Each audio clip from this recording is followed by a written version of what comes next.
नमस्कार मित्रों। मित्रों, हमारी भारतीय परंपरा बड़ी विशद और बड़ी विशाल है।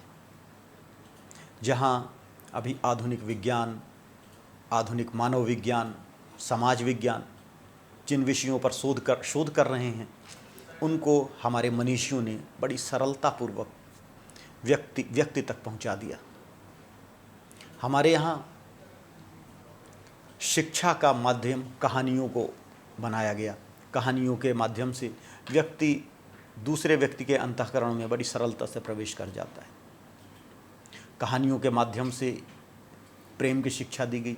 आज सेक्स एजुकेशन बताया जा रहा है, दिया जाना चाहिए नहीं दिया जाना चाहिए, इस पर बहस हो रही है। प्रेम और सेक्स को अलग या समानार्थी कई मामलों में कुछ क्या हो रहा है किसी को क्लैरिटी नहीं है। लेकिन हमारे संस्कृत ग्रंथों में, साहित्यों में प्रेम की शिक्षा कहानियों के माध्यम से दी गई, दर्शन की शिक्षा कहानियों के माध्यम से दी गई, नीति शास्त्र की शिक्षा कहानियों के माध्यम से दी गई, पंचतंत्र इत्यादि। ऐसी ही कहानियों पर हम विचार करेंगे और देखेंगे कि किस तरह सरल कहानियों के द्वारा, रोचक कहानियों के द्वारा आध्यात्म की, योग की शिक्षाएं भी दी गई। आज मैं आप लोगों से कहानी सुनाऊंगा आप लोगों को। बड़ी रोचक कहानी है और देखेंगे कि कहानी में किस तरह से छोटी छोटी विधियां बतलाई गई जीवन को जीने की, योग की। बड़ी पुरानी बात है। एक नगर था बिहार के पास। वहाँ पर एक राजा था। तो राजा का पुत्र था राजकुमार। राजकुमार बड़ा ही सुंदर था, साक्षात कामदेव की तरह दिखने वाला। और उसका एक मित्र था, उसके मंत्री का पुत्र था, उसका मित्र था। राजपुत्र और मंत्रीपुत्र ये दोनों एक साथ घूमते थे, खेलते कूदते थे। दोनों नवयुवक हो गए। राजकुमार का सौंदर्य और निखर आया। एक दिन घूमते हुए एक सरोवर के तट पर बहुत ही सुंदर स्त्री को राजकुमार ने देखा। राजकुमार अंदर ही अंदर उसे चाहने लगा। वो स्त्री भी उसकी ओर आकृष्ट हुई और कुछ इशारों में उसने बातें कही और उसके बाद वो सहेलियों के साथ चली गई। उसने एक कमल सरोवर से तोड़ा, उसको अपने चेहरे से लगाया। उसने एक पौधा तोड़ा, उससे अपने दांतों को घिसा और अपने हाथ को अपने दिल पर रखा और उसके बाद चली गई। राजकुमार को समझ पाता, इससे पहले वो चली गई। राजकुमार वापस आया, घर में बड़ा दुखी रहने लगा। सोचा यार इतनी सुंदर लड़की मिली, आंखें भी मिली, लेकिन न तो नाम पूछ पाया मैं, कहाँ की है कुछ पता ही नहीं चला। उसने अपने मित्र से चर्चा की कि ऐसा ऐसा हुआ। तो मित्र ने कहा कि भाई उसने तो सब कुछ बताया आपको, आप समझ नहीं पाए। बोले क्या बताया, कुछ तो बताया ही नहीं। बोला उसने कमल तोड़ा और कमल लगाया, इसका मतलब यह है कि वो पद्मपुरी के रहने वाली है, पद्मपुर के राज्य में रहती है। बोला दूसरा, उसने एक जड़ी बूटी को दांत से घिसा, इसका मतलब वो दंत वैद्य की कन्या है। और अपने दिल पर हाथ रखा, इसका मतलब कि वो आपको भी बहुत चाहती है। बोले अच्छा तुमने समझ लिया ये? बोला मैंने इसके बारे में सुन रखा था, इसकी कहानी, इसकी सुंदरता की कहानियाँ मैंने सुन रखी थी, इस कारण से मैं इन चीज़ों को एसोसिएट कर पाया। दोनों चल दिए राजकुमारी की खोज में। दोनों पद्मपुर पहुँचे। पद्मपुर पहुँचकर दंत वैद्य का घर देखा उन्होंने। उसके महल के पास ही एक बुढ़िया का घर था। उस बुढ़िया के पास वो किराएदार के रूप में रहने लगे। घोड़े छुपा कर बांध दिए और किराएदार के रूप में रहने लगे। उसके बाद मंत्रीपुत्र जो था उसने बुढ़िया से कहा कि भाई तुम क्या काम करती हो? बुढ़िया ने बताया कि मैं दंत वैद्य की बेटी है, उसकी सेवा में मुझे लगा रखा है दंत वैद्य ने, और मेरा बेटा जो है वो जुआरी शराबी है, वो कुछ कमाता नहीं है, मेरा ऐसी गुजारा मेरा चलता रहता है। मंत्रीपुत्र ने उसे कुछ गिफ्ट दिए, कुछ वस्त्र दिए, कुछ फल दिए और उससे एक मैसेज भेजा लड़की को मैसेज भेजा कि पद्मावती को मैसेज भेजा कि जो सरोवर में कुछ दिन पहले जिनसे मुलाकात हुई थी वो तुमसे मिलने आए हुए हैं।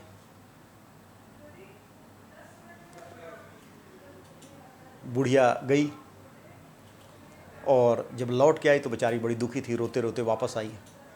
राजकुमार और मंत्रिपुत्र बड़े उत्सुक थे, तो उसने पूछा क्या हुआ। तो उसने कहा कि मैं गई और पद्मावती ने गुस्से में मुझे गालों पर मेरे लपड़ ही लपड़ जड़े, और देखो उसके हाथ कपूर से सने हुए थे, और देखो 10 उंगलियां मेरे गाल में आगे पटाई हैं। तो देखे तो सफ़ेद कलर की 10 उंगलियां जो हैं उसके गालों में बिल्कुल बनी छपी हुई थी। राजकुमार फिर बहुत दुखी हो गया। उसने सोचा यार लगता है हमने गलत समझ लिया, और आ गए।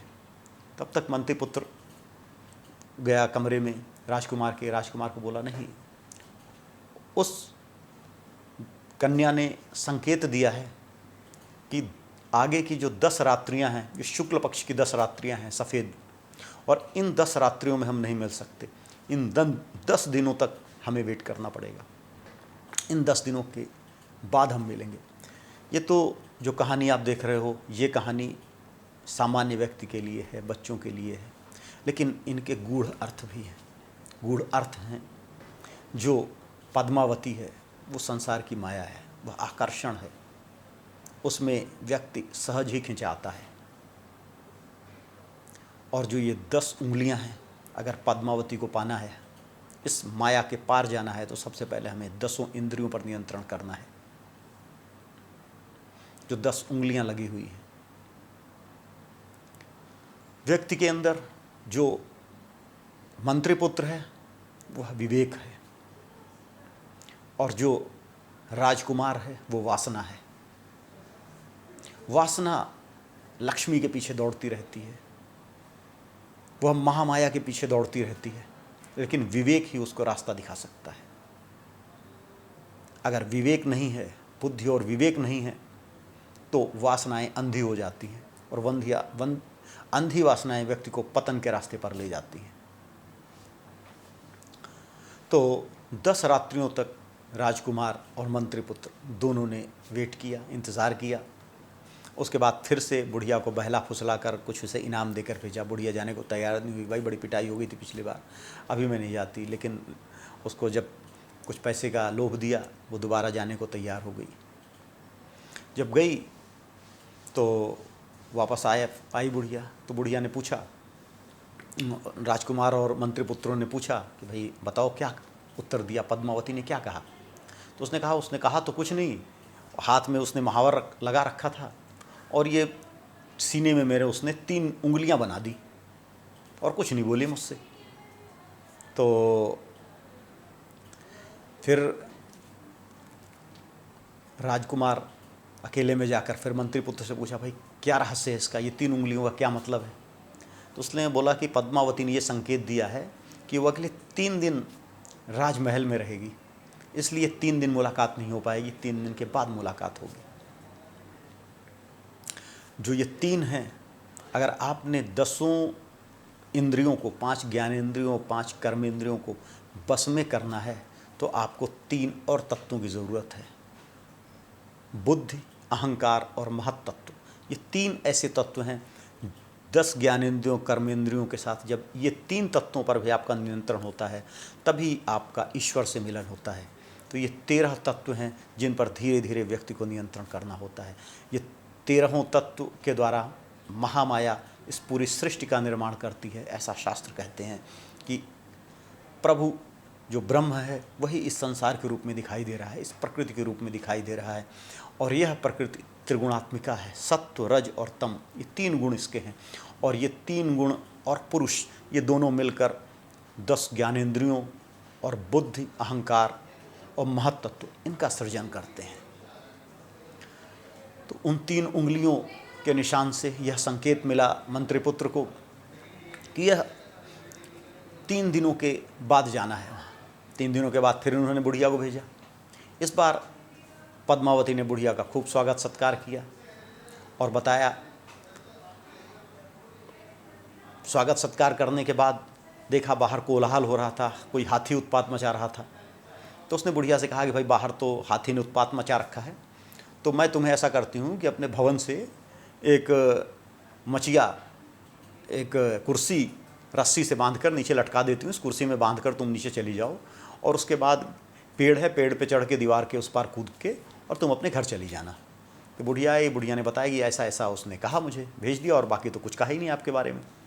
मंत्रिपुत्र ने बोला कि भाई अब तुम्हारे मिलन की घड़ी आ गई है, अब तुम चले जाओ, और तुमको वैसे ही पेड़ पर चढ़ के कूदना है, उसके बाद तुम्हें कुर्सी बंधी हुई मिलेगी, वहाँ से तुम चले जाना। ऐसा ही उसने किया। वहाँ पेड़ पर चढ़ के कूद के वो दीवार फांद के गया, देखा वहाँ पे कुर्सी बंधी हुई रस्सी से नीचे थी, उसमें बैठ गया, ऊपर उसकी सखियों ने खींच लिया, ये ऊपर पहुँच गया। राजकुमार पहुँच गया, राजकुमार और पद्मावती में बातचीत हुई, उसके बाद दोनों ने गंधर्व विवाह किया। बहुत दिनों तक छुपकर राजकुमार और पद्मावती वहीं पर रहे। उसके बाद एक दिन राजकुमार ने कहा कि मेरा एक दोस्त आया हुआ है, मेरा मित्र है, वो मेरा मंत्री का पुत्र है, तो वो भी आया हुआ है यहाँ, तो मैं उससे भी मिल के आता हूँ। तब पद्मावती ने पूछा कि जो मैंने इशारे किए थे तुमको, जो जो भी संकेत किए थे, वो तुमने समझे या उस मंत्रिपुत्र ने समझे? तो उसने कहा नहीं, मुझे तो कुछ समझ में नहीं आया, ये तो मंत्रिपुत्र है, वो मेरा दोस्त है, उसने समझे, उसने सारे इशारे बताए, तब मैं तुम्हारे पास तक पहुंच सका। बोले यार वाह, बहुत बढ़िया है, तब तो भाई वो मेरा भाई हुआ, और उसको भी खाना खिलाना, भोजन कराना मेरा उत्तरदायित्व हुआ, तो बिल्कुल ही उसको ले आना, उसको मैं भोजन कराऊंगी।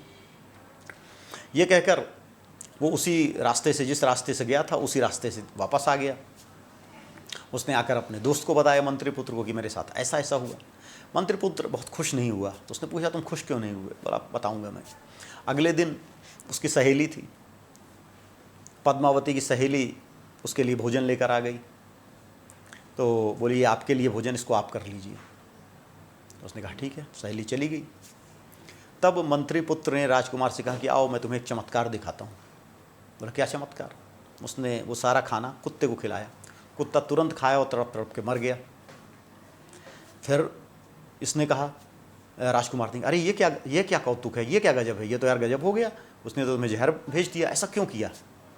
उसने कहा वो जब तुमने ये सारी कहानी उसको बतलाई कि मैं समझ गया उसकी सारी संकेतों को, तो वो नहीं चाहती कि उसका प्रेम किसी और के साथ शेयर हो। वो जानती है कि तुम मेरे इतने घनिष्ठ मित्र हो कि तुम मुझसे हर बात शेयर करते हो, और जब तक मैं हूँ तो तुम उसके पूरे अधिकार में नहीं आ सकते। इस कारण से वह मुझे रास्ते से हटाना चाहती है, क्योंकि वो चाहती है तुम केवल उसी से प्रेम करो, और वो अपने पिता के साथ ही तुम्हें रखना चाहती है, वो तुम्हारे साथ तुम्हारे राज्य में जाना नहीं चाहती। फिर राजकुमार ने पूछा कि इस किस तरह कार्य किया जाए कि मैं उसको लेकर चला जाऊं। अब देखिए महामाया की जो सृष्टि है, फिर इस छोटी छोटी कहानियों के द्वारा कवि क्या कहना चाह रहा कि जो महामाया की सृष्टि है वह सबसे पहले आपके विवेक को नष्ट करती है। जो मंत्रिपुत्र है वो विवेक है, उस विवेक को नष्ट कर देती है, तभी आप इस संसार के प्रपंच में उलझे रहते हो, भागते रहते हो। एक समस्या से निकलते हो, दूसरी समस्या में भाग जाते हो, दूसरे से निकलते हो, तीसरी समस्या में भाग जाते हो। इंसान को देखो, कितना दुख का पहाड़ पड़ जाए फिर भी वह इसी प्रपंच में घूमता रहता है। किसी की पत्नी की मृत्यु हो गई, किसी के पुत्र की मृत्यु हो गई, किसी को कोई नुकसान हो गया, लेकिन इस संसार में महामाया के प्रपंच में व्यक्ति घूमता फिरता रहता है, क्योंकि महामाया सबसे पहले विवेक को नष्ट कर देती है। विवेक ही महामाया का सबसे बड़ा शत्रु है, जो कि व्यक्ति को महामाया के प्रपंच से निकालकर ब्रह्म की ओर ले जा सकता है। तो मंत्रिपुत्र उसी विवेक का द्योतक है। उसके बाद मंत्रिपुत्र ने कहा मैं ऐसा उपाय बतलाता हूँ कि जिस उपाय से तुम राजकुमारी उस पद्मावती को प्राप्त करके और अपने राज्य में ले जा सकोगे। उसने कहा कि तुम आज रात को जाओ, और जाने के बाद पूछेगी कि क्या हुआ दो मित्र का, तो तुम्हें पता नहीं, उसको तो मैं छोड़कर आ गया, खाना दिया और आ गया। और उसके बाद उसको तुम इतनी मदिरा पिलाना कि वो बेहोश हो जाए, और जब वो बेहोश हो जाए तो एक त्रिशूल उसने दिया छोटा सा, कि एक त्रिशूल को आग में खूब गर्म करके उसकी जांघों में उसका निशान बना देना, और जितने आभूषण उसके पास मिले वो सब लेकर आ जाना तुम। राजकुमार ने बिल्कुल वैसा ही किया, उसके सारे आभूषण लेकर आ गया। उसको पहले शराब पिलाई, जब वो बेहोश हो गई तो एक त्रिशूल लिया, त्रिशूल को गर्म किया और उसकी जांघों पर निशान बना दिया। उसके बाद तब उसके पहले ही मंत्रिपुत्र को ये सूचना मिली थी कि राजा का छोटा सा बच्चा था जिसकी मृत्यु हो गई थी। उसके बाद ही ये सुझाव दिया था मंत्रिपुत्र ने। अब राजकुमार ने ऐसा ही किया और आ गया। अगले दिन सुबह दोनों तपस्वी का भेष बनाया। मंत्रिपुत्र तपस्वी का भेष बनाया और शमशान घाट में जाकर बैठ गया और जो सारे आभूषण थे उसमें एक हार निकाला उसने और राजकुमार से कहा, इस हार को पूरे शहर में जाओ और इसको बेचने का प्रयास करो। इतनी ज़्यादा कीमत बताओ इसकी कि कोई खरीदार न मिले, लेकिन इसको हर बंदे को दिखाओ। बोले यार ऐसे में तो पुलिस वाले पकड़ लेंगे, मुझे नगर रक्षक पकड़ लेंगे। बोले ठीक है, कोई जो पकड़े तुम कहना मेरे गुरु ने इसको बेचने के लिए दिया है। ठीक है, बहुत बढ़िया। वो गया, घुमाने लगा। इधर क्या हुआ कि इसने चोरी की रिपोर्ट कर दी दंत वैद्य ने कि मेरे घर में चोरी हो गई है, सारा सामान लूट के ले जाया गया है, चोरी करके ले जाया गया है। राजा ने सारे नगर रक्षकों को अलर्ट कर दिया। जब राजकुमार वो हार बेच रहा था तो लोगों ने देखा, नगर रक्षकों ने देखा, उसको लेकर गए राजा के पास। तो बोला हाँ मेरे गुरु ने दिया है। लेकर गुरु के पास पहुँचे। गुरु शमशान घाट में बैठा था। गुरु से पूछा भाई क्या हुआ? तो उस मंत्री पुत्र ने कहा, जो कि गुरु का भेष बनाकर बैठा था, कि मैं तो सन्यासी हूँ जी, मैं कभी यहाँ कभी वहाँ भटकता रहता हूँ। कल रात को मैं अपनी तपस्या में लीन था, तब कुछ योगिनियाँ यहाँ पे आईं और उन्होंने मेरी तपस्या भंग करनी चाहिए और उन्होंने राजा के बेटे का हृदय निकाल कर यहाँ कोई अपना साधना करी और वो योगिनियाँ जो थी, वो योगिनी मेरी माला को छीनने का प्रयास कर रही थी। तभी मैंने उसको पकड़ा और उसका एक हार मेरे हाथ में आ गया और मैंने क्रोध से मैंने अपने मंत्रों से आग जलाई और अपने त्रिशूल को गर्म करके और उसकी जांघ में लगा दिया। अब राजा उस हार को पहचान गया क्योंकि दंत वैद्य की कन्या को वो हार राजा ने गिफ्ट किया था।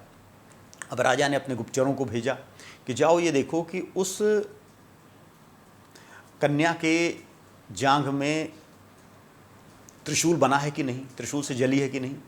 गुप्तचर उन्होंने देखा, बता दिया कि बिल्कुल है ऐसा। राजा को ये भरोसा हो गया कि इसने ही उसके बच्चे का मर्डर किया है। अब राजा ने मंत्रिपुत्र जो कि गुरु बना हुआ था उससे पूछा इसका क्या किया जाए, इस लड़की ने तो ऐसा ऐसा किया है। तब मंत्रिपुत्र ने कहा कि इसको अपमानित करके राज्य से निकाल दो। राजा ने वैसा ही किया, अपमानित करके राज्य से निकाल दिया। जब अपमानित करके राज्य से निकाल दिया तब मंत्रिपुत्र और राजकुमार दोनों उसके पास पहुँचे, उसको समझा बुझा कर ले गए अपने राज्य में। ये एक कहानी हमें मिलती है विक्रम और बेताल की कथा में। बड़ी रोचक रोमांचक कहानी है, लेकिन इस कहानी के माध्यम से रचनाकार ने बताया कि किस तरह से हमें अपने जीवन में आगे बढ़ना है। यह जो जगत प्रपंच है, जो महामाया है, उस पर हमें विजय प्राप्त करनी है तो सबसे पहले हमें ज्ञानेंद्रियों और कर्मेंद्रियों पर नियंत्रण प्राप्त करना पड़ेगा। ज्ञानेंद्रियों और कर्मेंद्रियों के साथ हमें बुद्धि पर, अपने अहंकार पर और महत्त्व पर नियंत्रण प्राप्त करना पड़ेगा। इन पर नियंत्रण प्राप्त करने का एक ही तरीका है, वह है विवेक। विवेक वह है जो सत्य और असत्य को बतलाता है। मन, बुद्धि और विवेक ये तीन तत्व हैं। मन आपको इंद्रियों के पीछे ले जाता है, बुद्धि बताती है सुखों को कैसे प्राप्त किया जाए, विवेक बतलाता है कि क्या सही है क्या गलत है। जब हम कोई गलत काम करते हैं तो हमारे अंतरात्मा से एक आवाज़ उठती है, यार ये काम गलत है, इसको मत करो।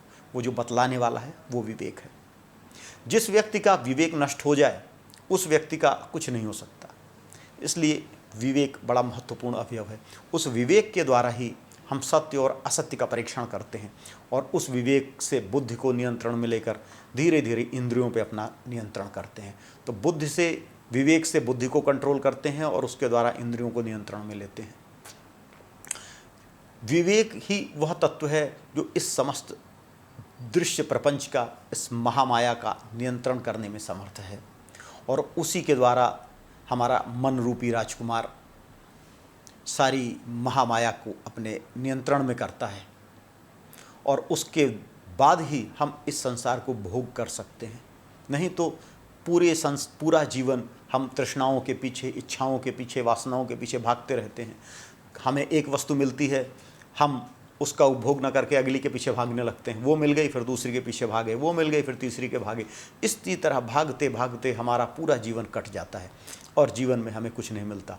अगर हमें पद्मावती राजकुमारी चाहिए या अगर हमें इस प्रकृति का, महामाया का उपभोग करना है, जो मन है वो राजकुमार है। तो मन अगर भोग करना चाहता है इंद्रियों का, तो सबसे पहले उसे मंत्रिपुत्र की सहायता चाहिए। वो मंत्रिपुत्र है विवेक। बिना विवेक के आप संसार का भोग भी नहीं कर सकते। भोग के लिए भी विवेक चाहिए, नहीं तो आप ऐसी जगह जाकर फंस जाओगे जहाँ से निकल ही नहीं पाओगे। नहीं तो पूरी उम्र आपकी दौड़ने में ही निकलती रहेगी, भागने में ही निकलती रहेगी।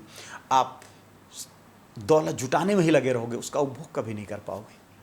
यही संसार की विडंबना है कि एक पीढ़ी आती है, वो संसार को जोड़ने में, धन दौलत जोड़ने में निकाल देती है, दूसरी पीढ़ी निकाल देती है। एक पीढ़ी आती है, उसको उड़ा देती है नशे में, उसको वासनाओं में उड़ा देती है। संसार का उपभोग करना भी जरूरी है, क्योंकि इसको पार करके ही मोक्ष का रास्ता है। अगर आपने संसार को भोगा नहीं तो आप कभी योग में नहीं जा सकते, आप कभी मोक्ष की ओर नहीं जा सकते। मोक्ष के लिए कहते हैं ना, आग का दरिया है और डूब के जाना है। तो वो आग का दरिया यही है। महामाया की से निवृत्त होने का तत्व ही यही है कि इसे भोगा जाए, इसे समझा जाए, और इसे भोगने का तरीका है विवेक। विवेक और विवेक के द्वारा ही मन को नियंत्रित किया जा सकता है और महामाया का भोग किया जा सकता है। ये छोटी सी कहानी हमें यही बतलाती है। हरि ओम तत्सत।